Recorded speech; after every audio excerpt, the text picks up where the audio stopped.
Hey, what's up, guys? So this is gonna be the first of many of these videos to come, where I'm gonna basically show you around, and if you miss a day, you can come back and we'll have a video library here of all the stuff that we cover.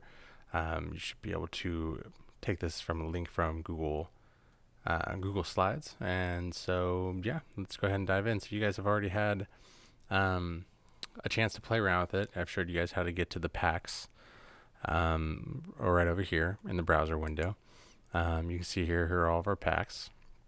And now what I've done here is, in this set, I just basically put a bunch of different packs. I created a bunch of tracks. These are all MIDI tracks here. Every single one of these is what's called a MIDI track. Couple kinds of tracks. The two that you need to know for now are going to be MIDI and audio. MIDI means whenever you can program your notes like this with these little squares that you can move around, and do what you want. That is when we are dealing with MIDI. Anytime you see that, whether it's even like musical notes here or like down over here as well. I'll show you these samples a little bit later. These are MIDI tracks. An audio track instead deals with what are called samples. So I'll show you real quick. I'll make a quick audio track. There you go. There's an audio.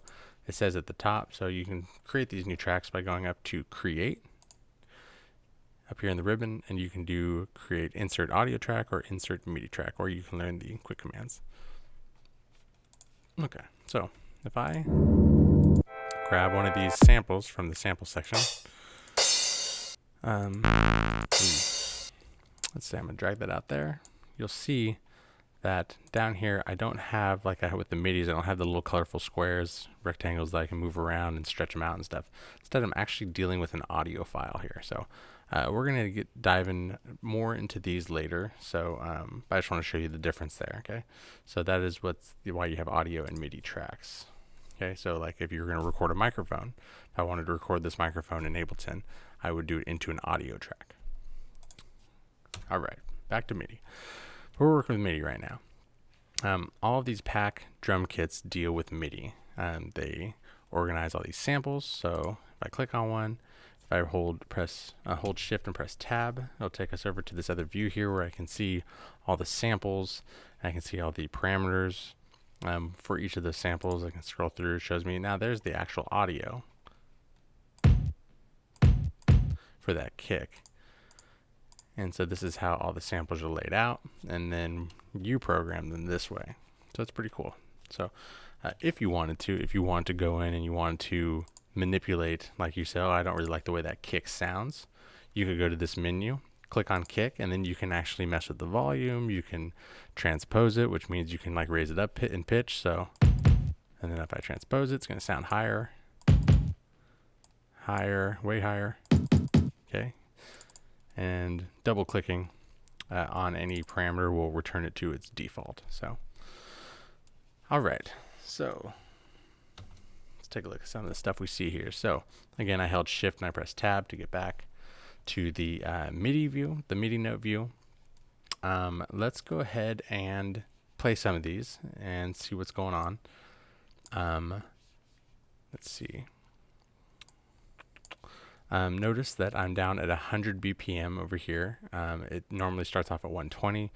These tracks I intended to do, when I was putting them together, I went down to this BPM because it just felt right for these beats. So let's go ahead and hear them. So this first one's called Bang Ya Head. That's what the pack is called. I don't remember which pack it's from, but it's in there somewhere. Let's go ahead and listen to it.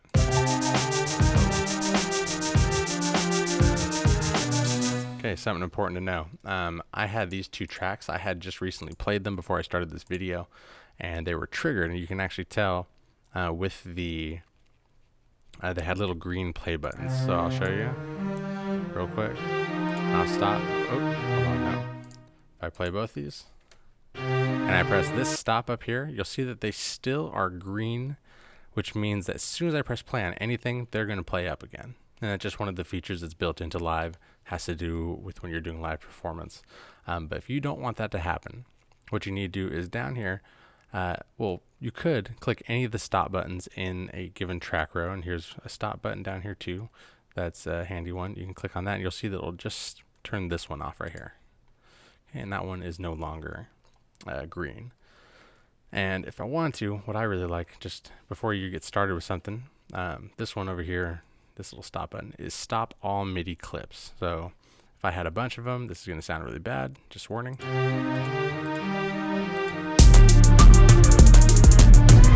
Ooh, horrible. But pressing that button stopped all of them at once. So it's a good one to remember. Okay, so now with that, let's go ahead and start our first one. Bang your head.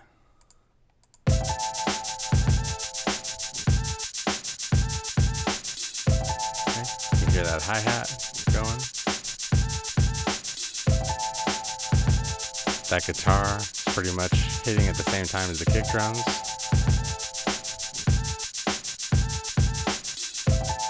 Okay, pretty simple. Something worth noting though is that the kick drum, I start on 1, the first beat, very first. Here we're looking at 2 measures. When you open up a new one, and I'll do it real quick right here. When I open one, you double click in an empty space, it opens up a new MIDI clip. They default at 1 bar, which is 4 counts. 1, 2, 3, 4. Let's play that real quick, just so you can see what I mean. 2, 3, 4. 1, 2, 3, 4, right? This one is actually 2 bars, and you can tell because it goes here all the way up to 2 and then goes even further. Way you can do that is over here in the notes parameters, in this little notes window. You can change, you want to keep loop on because that's what's going to keep it, repeating. But you want to change the length to 2. If you want it longer than that, then you want to change it to 4. And if you want it longer than that, then you want to change it to 8. So there's this thing I call the rule of doubling. It really helps if you always keep your music even, keep your bars even. The reason for that is because you want them to match. Let's say you have a loop that's 2 bars and another loop that's 3 bars. Well, if you play them together at the same time, because they have an odd difference between them, by the time the 2-bar loop finishes and goes back and loops, it does the 2 bars. We still have one more bar of the third one left, and that one's not going to start over until the first, the 2-bar loop is already on its way through, and then your music just gets slowly off and off and off and off. So you want to keep these numbers even. It's just kind of the rule of them. I do what I call the rule of doubling. Starts with 1. If you want longer, do 2 or 4 or 8 or 16 or 32 and so on. It's just better. Your music will always line up and sync up, no matter which ones you press, no matter which clips you're playing. All right, so let's take a look here. I have this other one, big room cam. Go ahead and hit all the stop all MIDI clips. Now we have this big room kit. Let's go ahead and listen to this one.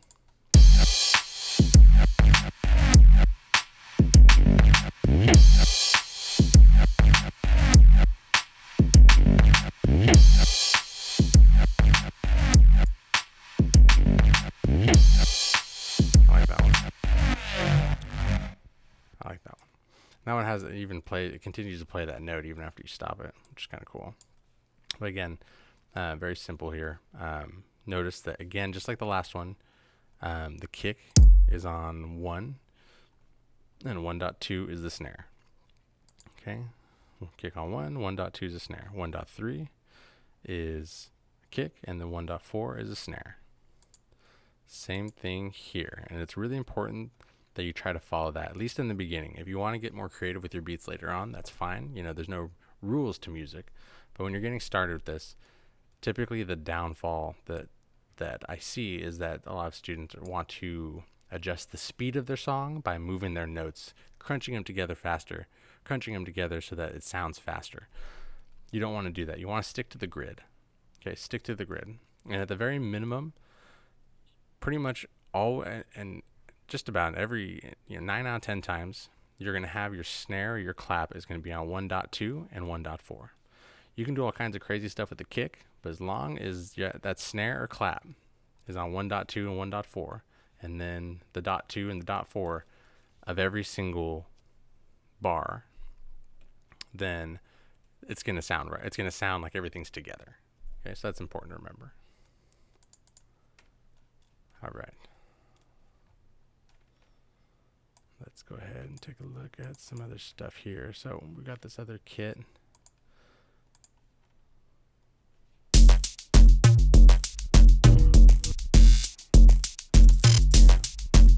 A little bit more going on. Check out this other one.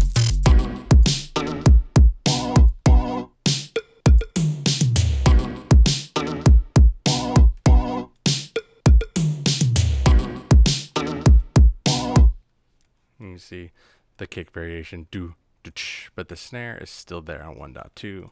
Snare is on 1.4. All right, I've got that snare, that clap on every single one. It's going to be that clap sound. It just kind of anchors everything together. All right, so for this next one, it's a lot longer. I use the Abyss kit from Beat Tools. I really like this kit. It's a lot longer. You see I have a lot more going on here, and I actually attempted to make these hi-hats here have more of like that rapid fire kind of hit, that fast attack thing. You'll see what I mean, that kind of thing. And I just did it by, in this case, you just take a note and you just grab the edge of it, how you would normally shrink one, and shrink it in half, and then you can, oh, not like that. Then you can take that and duplicate it, and then you can put it next to it, and then you can just resize them until you get just right. Now, there are better ways to do it, but for now, this, if you are, you want to try that out, that's one way that you can handle it for now, and it'll sound good enough.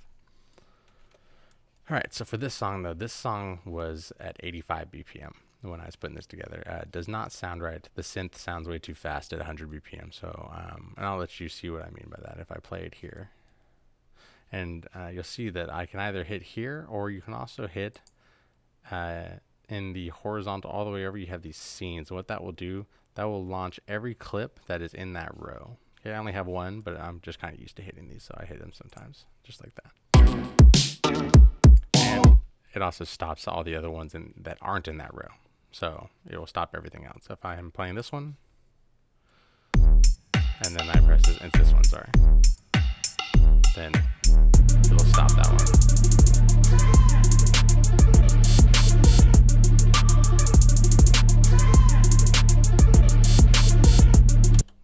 Too fast. So let's drop that down. So here's the BPM. You can click on it, hold it, drop it down, and drag down. Or another way you could do it, which if you know exactly where you're going, I know I'm going to 85 BPM. Click on it. You can see it's like light gray shaded there. Type in 85 on my keyboard and hit enter. And then now I've got the correct tempo.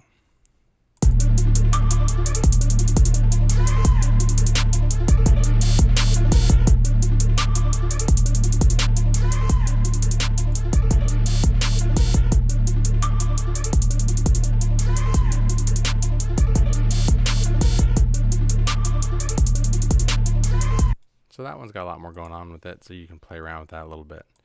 I'm going to go ahead and stop that, and you can hit the stop button in any of them in the track, and it will stop that. They all work as stop buttons. Sometimes, though, what you may notice is if you just loaded up a new track, you may see these. You may see these little round buttons.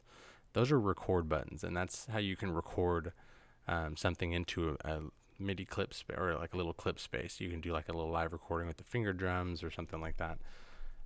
You stay away from that button for now, because that's more of like a improvising kind of a thing, like when you're going to compile your music and create like a fresh live beat. Not quite there yet, and that'll just confuse you, because if I click on it, look what happens here. You see that it's getting more and more bars. It's because it's actually counting off time, right? 3, 4, 1, click, and if I hit the metronome, you can hear 7, 2, 3, 4. Okay, and this little metronome tells us what's keeping in time here, but just gonna keep going and going and going until I either hit that button to make it play, or I press the stop button.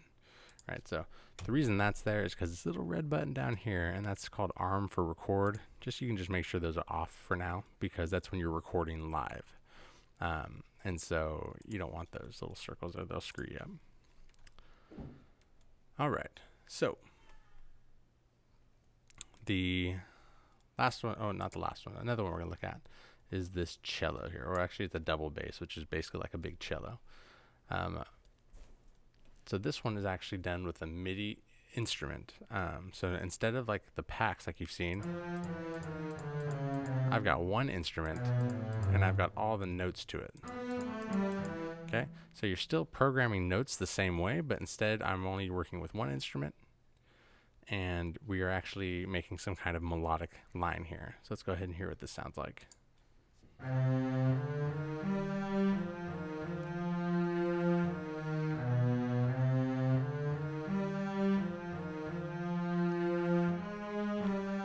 I'll just keep looping. So then next to it, the same line, I made this little violin section, or viola section, which is similar to violin.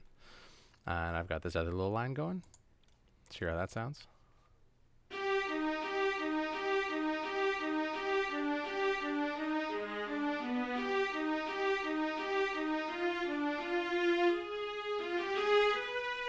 Okay. And so these instruments can be found over here in sounds, okay? And there's all kinds of instruments, and synthesized instruments, and acoustic instruments, and voices, and anything you think of is all in this sounds category. Let's hear how they sound together, though, because that is how I had intended them.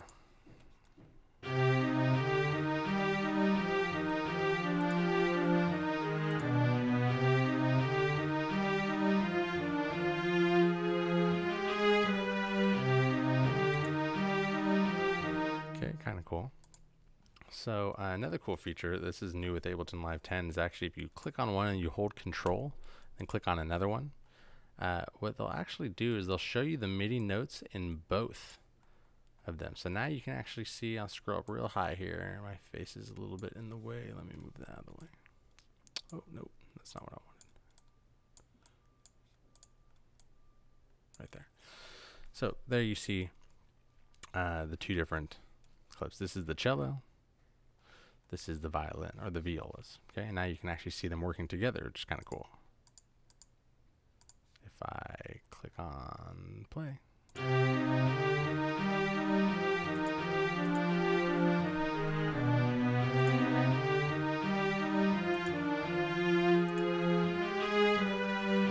you can see the relationship between them. That's pretty cool. That can definitely help you when you're trying to write something like a melodic line over some other melody, some counter melody, something like that. You know, this takes some music theory, or at least takes a good ear to figure out something like this. You know, you have to kind of know what you're doing musically. You have to know what key you're in. Now, it is possible to make something like this without knowing any of that. I mean, it's up to your ear. If you have the ears to do it, go for it. You know, like, if it sounds good, it sounds good, and that's all that matters at the end of the day. But this is something we're going to cover more extensively in the next class. We're going to focus more on music theory. Anyways, and then so you can get a combination of both worlds. So then here I have up here at the top something I was working on a little while ago. Let's see, I'll play this part first. Actually, and this should be 100 BPM. Let me turn down, oh shit, let me turn down my volume real quick.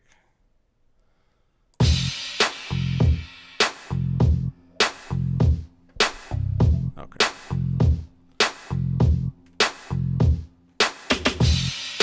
Okay, and then this other one. What I did here, there's actually two different kits. I didn't like the hi-hat in this one. Let me turn it on here. I didn't really like that hi-hat, so what I did is pulled another kit next to it, and I used this hi-hat because I like that one a lot better. So I'm gonna play them together at the same time.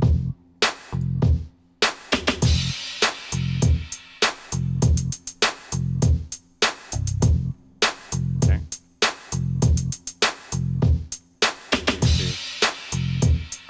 And I actually wanted one more bass note here. I put that one bass note over in this one. The way I did that is because this bass note on this one is higher. But you'll notice it doesn't actually exist in the original kit. What I did with that one. It's the same kit, the 212 kit from Chop and Swing. Hold Shift and Tab. Go down. Then let's see. Where was it? So what I did, you can actually see I transposed it here. I made it higher so that I could actually get the note, because the two notes that they gave, those are your only two options, right? I wanted to go dun dun. So let's hear how they sound together.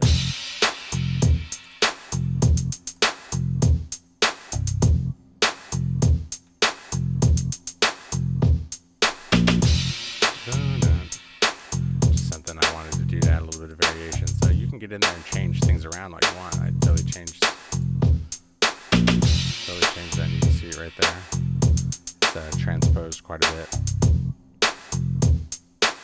Alright, so then let's play this whole thing.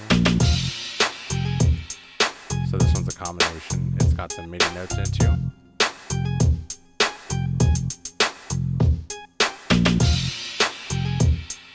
Kind of going for like a G-funk kind of thing. I don't know, it kind of reminds me of like Mac Ray or something. Okay. See the... And then basically all this is, these two are the exact same thing. Exact same notes. They're just different sounds. Two different guitar sounds. And I like the way that they sounded together as opposed to by themselves. So let's see. Let's go ahead and stop it. I'll play them together.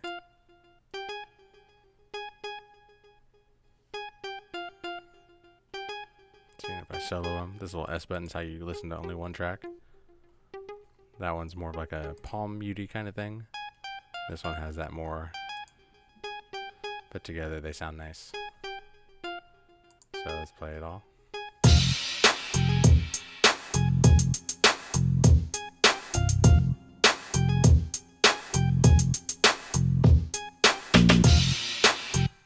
Okay, so now you have a better idea of, hopefully a better understanding of how some of this stuff works. Hopefully that this will answer some of your questions that you may have had. How to make longer loops and how to kind of combine things together. So go ahead and play around with it a little bit more, and I'll see you next time.